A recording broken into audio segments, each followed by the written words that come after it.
Hello everyone, welcome back to my channel. आज की class में मैं लेके आया हूँ एक नया डिज़ाइन कॉन्सेप्ट जो मैंने डिज़ाइन और एनिमेट किया है एडोब एक्सडी में। बेसिकली ये जो कॉन्सेप्ट है ये आप किसी भी क्रिएटिव वेबसाइट पे यूज़ कर सकते हो, किसी भी यूज़र को उसके रिवॉर्ड पॉइंट दिखाने के लिए या फिर ऑफ़र्स दिखाने के लिए। तो ये मोबाइल और वेब दोनों के लिए आप बना सकते हो। अगर मैं एग्जांपल की बात करूँ तो आप गूगल पे की वेबसाइट या मोबाइल एप्लीकेशन देख सकते हो। तो उसमें अगर आप नोटिस करोगे तो जब भी आप पेमेंट करते हो आपको एक रिवॉर्ड पॉइंट मिलता है और एक स्क्रैच कार्ड मिलता है, जिसको स्क्रैच करने पर आपको कुछ अमाउंट भी मिलता है। तो ये जो एनिमेशन, ये जो ट्रांजिशन गूगल पे ने ऐड की है, ये यूज़र एंगेजमेंट के लिए की है, जिससे कि क्यूरियोसिटी बढ़े। तो ऐसा ही मैंने आज एक कॉन्सेप्ट डिज़ाइन किया है।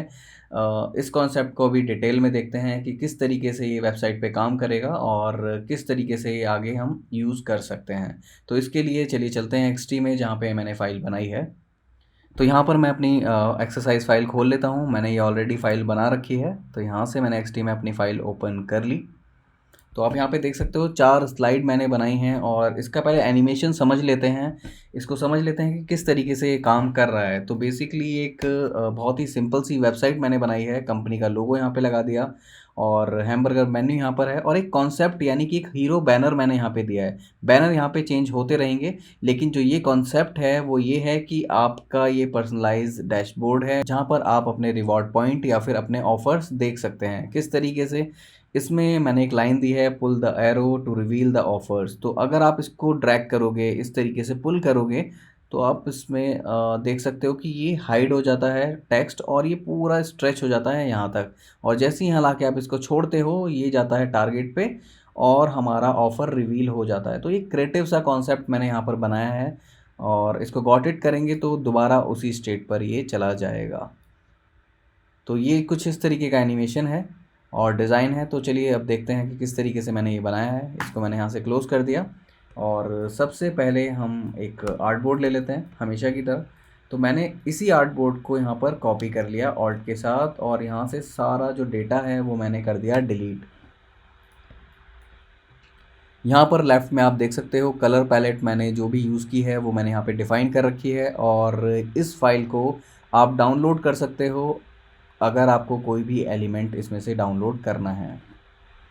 अब सबसे पहले एक रेक्टेंगल ले लेते हैं इसमें और इसको हम इसी साइज़ का बना देते हैं। इसके बाद आउटलाइन इसकी मैंने नन कर दी और जो इसका मैंने ग्रेडियंट है ऑलरेडी यहाँ पर डिफ़ाइन कर रखा है, तो मैंने सिंपल इस पर क्लिक कर दिया और यहाँ पे ग्रेडियंट स्प्रेड मेरा हो गया।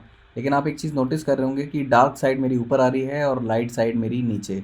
तो इस पर क्लिक करने के बाद आप फिल पे यहाँ पे क्लिक करोगे और ये लाइन यहाँ पर आ चुकी है, तो इसको अपने अकॉर्डिंग आप एडजस्ट कर सकते हो। जैसा भी आपको ग्रेडियंट चाहिए आप उसको वैसा कर सकते हो। तो सिमिलर सा ये अब बन चुका है।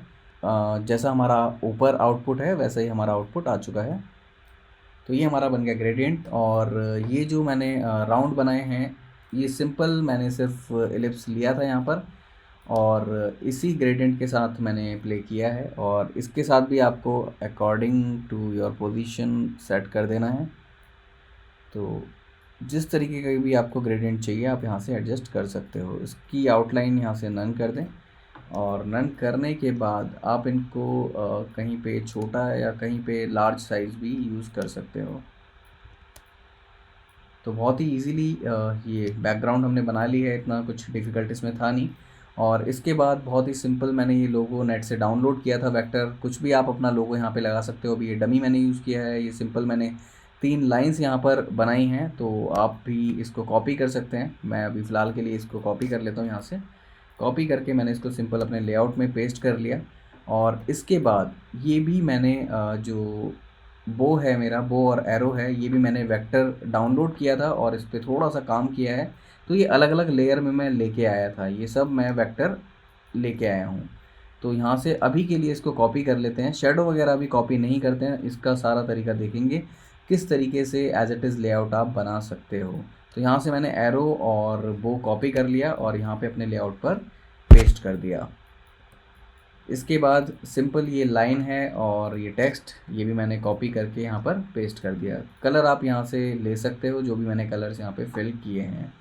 तो सिंपल मैंने टेक्स्ट लिया है, पॉपिंस फॉन्ट यहाँ पे लिया है। फॉन्ट की प्रॉपर्टी आप राइट में देख सकते हो। इसके बाद मैंने ये टारगेट बोर्ड बनाया है। तो चलिए देखते हैं कि किस तरीके से ये बना है, क्विकली देख लेते हैं। तो यहाँ पे मैंने एक एलिप्स ले लिया और एलिप्स लेने के बाद पहले मैंने ये वाला कलर फिल कर दिया इसमें, ये ग्रेडियंट, और इसके बाद मैंने इसको थोड़ा सा बड़ा किया और यहाँ से कमांड सी कमांड वी, और इसको आप थोड़ा सा छोटा कर लें और इसके बाद आप इसमें ये वाला कलर फिल कर दें। फिर इसके बाद आप एक और कॉपी बना लें इसकी और इसको थोड़ा सा छोटा करके इसमें ये वाला कलर फिल कर दें।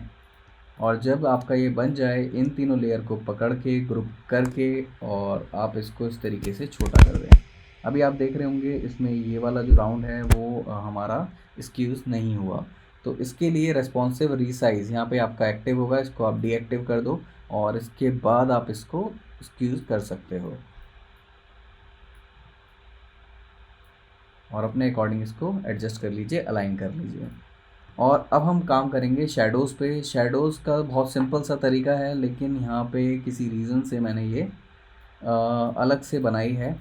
तो शैडो आप सिंपल यहाँ से भी दे सकते हो अगर आपको देनी है। यहाँ पे जाके भी आप शैडो दे सकते हो, लेकिन जो मैंने शैडो बनाई है उसका तरीका मैं आपको बता देता हूँ।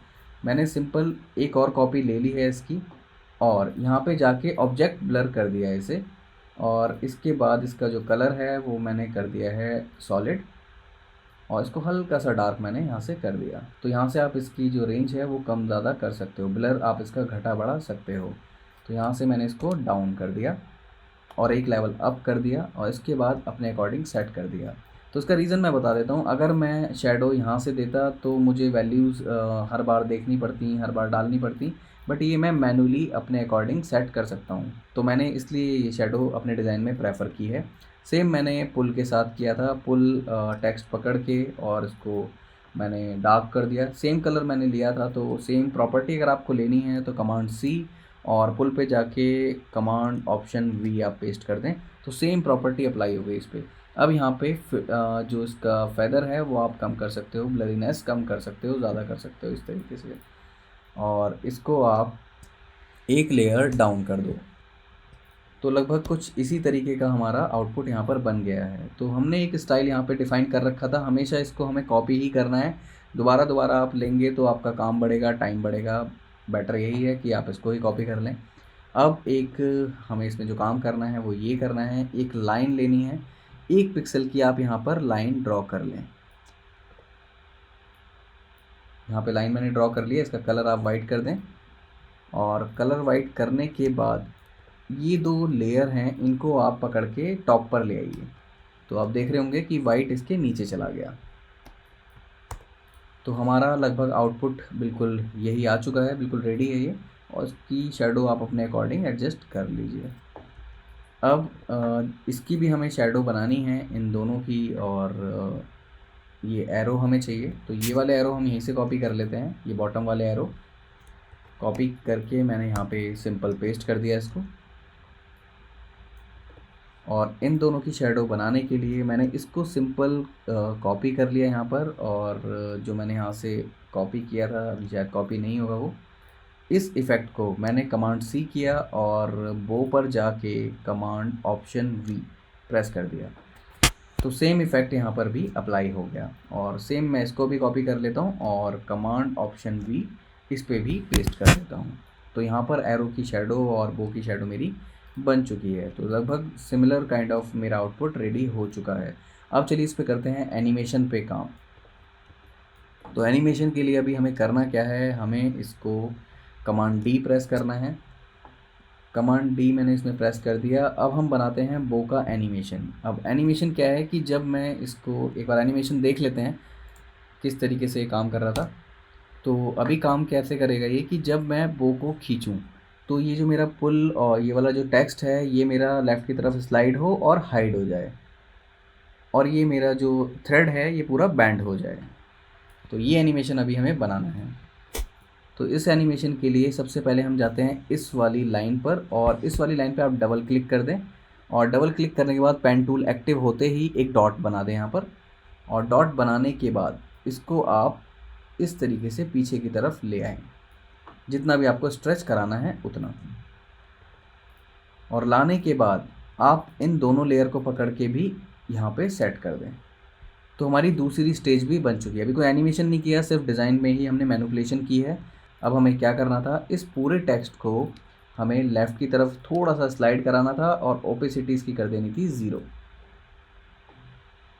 तो ये सिर्फ अभी मैंने डिज़ाइन किया है, अभी कोई एनिमेशन नहीं दिया। अब इसमें एक छोटा सा एनिमेशन दे के टेस्ट करके देखते हैं। मैं जाता हूँ प्रोटोटाइप पर और इस एरो को ट्रिगर देता हूँ। इस एरो को मुझे ट्रिगर देना है और इस आर्ट बोर्ड से मैंने इसको कनेक्ट कर दिया और मैं देता हूँ इसे ड्रैग, ऑटो एनिमेट, और ये मैं कर देता हूँ इसको ईज इन ईज आउट, और इसको और कुछ नहीं करना है। अब एक बार देख लेते हैं कि ये काम कर रहा है या नहीं। तो यहाँ पर आप देख रहे होंगे जो थ्रेड हैं वो यहाँ पे हमें डबल दिख रहे हैं और स्मूथली भी नहीं आ रहा है ये। तो इसका क्या रीज़न है वो मैं आपको बताता हूँ। इसका रीज़न ये है, आप लेयर पैनल में जाइए और यहाँ पे ये दिखा रहा है लाइन, और हमने इसको क्या बना दिया है, इसको हमने बना दिया है पाथ। तो आप इसको भी पाथ बना दें। ऑब्जेक्ट में जाके, पाथ में जाके कन्वर्ट टू पाथ, आपने इसको पाथ बना दिया और जो इसकी लेयर का नाम है 98 और इसका नाम था 99, तो इसको भी 98 ही कर दें। अब एक बार प्रीव्यू देखते हैं। बिल्कुल परफेक्टली ये हमारा बो बन चुका है और ये पुल एनिमेशन भी बन चुका है। अभी सिर्फ मैं पुल कर पा रहा हूँ और जैसे ही मैं छोड़ूँ ये टारगेट पे लगे। अब हमें ये भी एनिमेशन बनाना है। अभी छोड़ने के बाद सिर्फ ऐसा प्रीव्यू आ रहा है, अब हमें बनाना है छोड़ने के बाद टारगेट पर भी जाइए। अब हम ये जो पहला वाला आर्टबोर्ड है इसको कमांड डी कर देते हैं। ये मैंने यहाँ पे कॉपी कर लिया और कॉपी करने के बाद मैंने इसमें ये लाइन यहाँ से डिलीट कर दी क्योंकि लाइन की ज़रूरत नहीं है। अब ये मैंने यहाँ से डिलीट कर दी है और जो हमारा बो है, बो को और इसकी शैडो को पकड़ के मैंने टारगेट पर लगा दिया।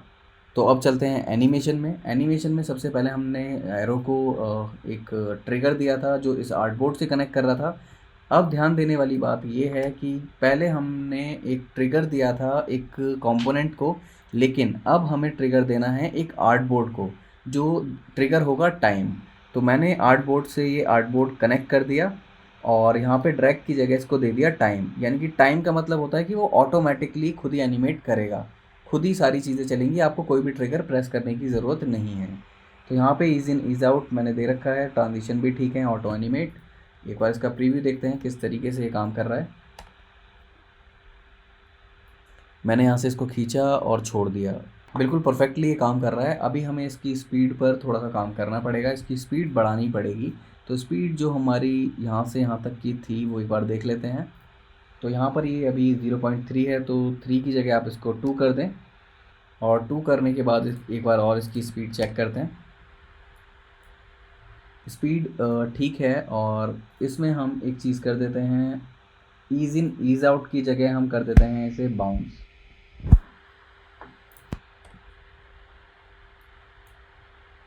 ये बिल्कुल परफेक्ट एनिमेशन हमारा बन चुका है। याद रखें हमें इसको बाउंस कराना है, तो यहाँ पे आप बाउंस ज़रूर हमारी एनिमेशन में दे दें, सिर्फ इन दोनों आर्टबोर्ड को मिलाने के लिए। इसके बाद जो मेरी एनिमेशन थी वो ये थी कि जब भी मेरा एरो इस राउंड पर लगे, ये येलो राउंड कुछ इस तरीके का बॉक्स बन जाए। तो इसके लिए मैं यहाँ पर एक आर्टबोर्ड और कॉपी कर लेता हूँ, यही वाला, और इसमें हम क्या करेंगे, तो यहाँ पर एक छोटी सी ट्रिक है जो अभी हमें समझनी पड़ेगी। तो ये एरो यहाँ तक आ गया और यहाँ पे आने के बाद हमें ये पीला वाला जो एरिया है इसको बढ़ाना है और बॉक्स में कन्वर्ट कराना है, लेकिन स्मूथ एनिमेशन के साथ। तो उसके लिए अभी हमें करना क्या है, हमें एक यहाँ पे बॉक्स बनाना है और इसको आप राउंड कर दें और सिंपल अभी इसको हम बॉक्स रहने देते हैं और कमांड के साथ इसको पीछे ले जाते हैं। तो अभी हमें करना क्या है, वाइट वाली लेयर इसके ऊपर होनी चाहिए। तो यहाँ से मैंने ये दोनों लेयर सेलेक्ट कर ली और इसको मास्क कर दिया। तो ये जो मेरा येलो ऑब्जेक्ट है वो मेरा मास्क के अंदर आ चुका है। मास्क के अंदर मैंने क्यों किया है अभी आप ये चीज़ भी समझ जाओगे। तो अभी सिर्फ मुझे यहाँ से जो मास्क वाला राउंड है ये मैंने कॉपी कर लिया और यहाँ पे जाके इस वाले को डिलीट करके मैंने यहाँ पे पेस्ट कर दिया। अब ये एरो से ऊपर आ रहा है तो इसको आप थोड़ा सा नीचे ले जाएं। तो यहाँ पर हमने ये ट्रिक तो बना ली है, अब इसको एनिमेट करके देखते हैं किस तरीके से होगा। एनिमेशन में ज़्यादा कुछ नहीं करना है, सिर्फ अभी हमारा टाइम ट्रिगर ही चल रहा है, सारे आर्टबोर्ड एक दूसरे से कनेक्ट हो रहे हैं। तो यहाँ से मैंने इसको भी कनेक्ट कर दिया। और बाउंस की जगह इसको सिंपल ईज इन आउट कर दिया।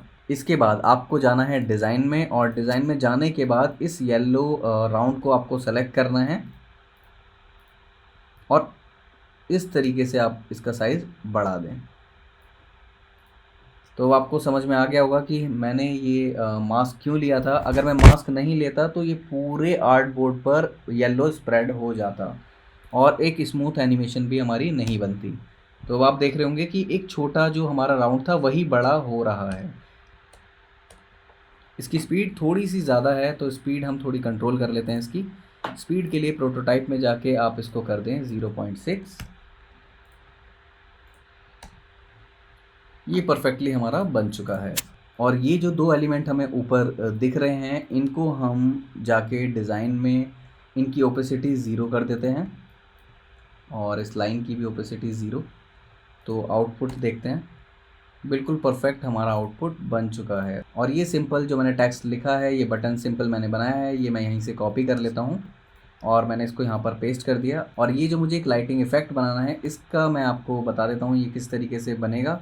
तो यहाँ पे मैंने सिंपल एक वाइट कलर का राउंड लिया और इसका जो बॉर्डर है वो नन कर दिया। नन करने के बाद इसको आप थोड़ा सा ऑब्जेक्ट ब्लर कर दें। ऑब्जेक्ट ब्लर करने के बाद आप इसको कर दें ओवरले। तो यहाँ पे मैंने इसको ओवरले कर दिया और ओवरले करने के बाद इसकी ओपेसिटी आप अपने अकॉर्डिंग घटा बढ़ा सकते हो और इसको थोड़ा सा छोटा करके आप इसका ब्लर और भी बढ़ा लो, स्मूथनेस इसमें और अच्छी हो जाएगी। और यहाँ से मैंने इसको कमांड X किया और इस मास्क के अंदर जाके इसको पेस्ट कर दिया। तो ये इस पूरी लेयर का पार्ट बन चुका है। और यहाँ से ये सिमिलर आइकन आप यहाँ से ही पिक कर सकते हो। ये सारी चीज़ें मैंने यहाँ से सिंपल कॉपी कर ली हैं और यहाँ पर पेस्ट कर दिए हैं। और डिज़ाइन आप अपने अकॉर्डिंग एडजस्ट कर सकते हो। तो एक बार पूरा प्रीव्यू देख लेते हैं कि किस तरीके से इसका प्रीव्यू बना है। ये परफेक्टली काम कर रहा है, जैसा हमारा डिज़ाइन में एनिमेशन था वैसे ही ये काम कर रहा है। एक छोटी सी चीज़ इसमें मैं और करना चाहूँगा, आपने अगर मेरे पहले डिज़ाइन में नोटिस किया हो, इसमें जब मैंने ये तीर छोड़ा था तो एक वाइट सी लाइंस यहाँ से निकल के गई थी जो मोशन को शो कर रही थी। तो वो भी हमें यहाँ पे बनानी है। वो किस तरीके से बनेगी वो भी हम बना के देख लेते हैं। तो पहले मैं यहाँ पे सिंपल लाइंस ड्रॉ कर लेता हूँ।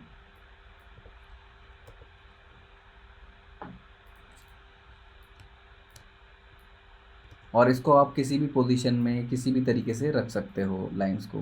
तो यहाँ से सिंपल मैंने ये लाइन बनाई है, कमांड G मैंने ग्रुप कर लिया और अपने इस लेआउट पर मैं लेके आ चुका हूँ। तो अब हमें इसका एनिमेशन क्या कराना है कि जब भी मेरा एरो यहाँ से यहाँ तक जाए, ये लाइन लेफ़्ट की तरफ स्लाइड होती हुई आए थोड़ी सी स्पीड में। तो इसके लिए मैं यहाँ पे एक बॉक्स बना लेता हूँ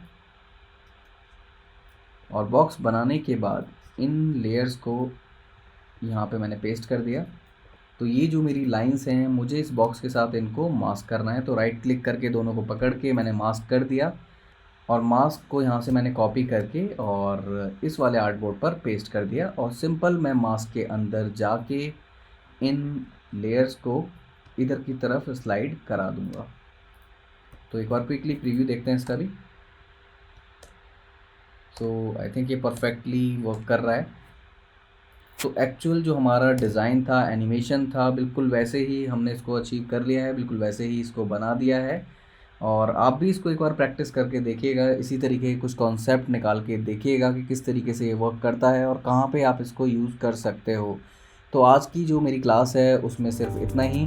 और आपको ये क्लास कैसी लगी प्लीज़ मुझे आप कमेंट में बताइएगा। और अगर आपने मेरा चैनल सब्सक्राइब नहीं किया है तो प्लीज़ मेरे चैनल को सब्सक्राइब कर लें। Thank you so much.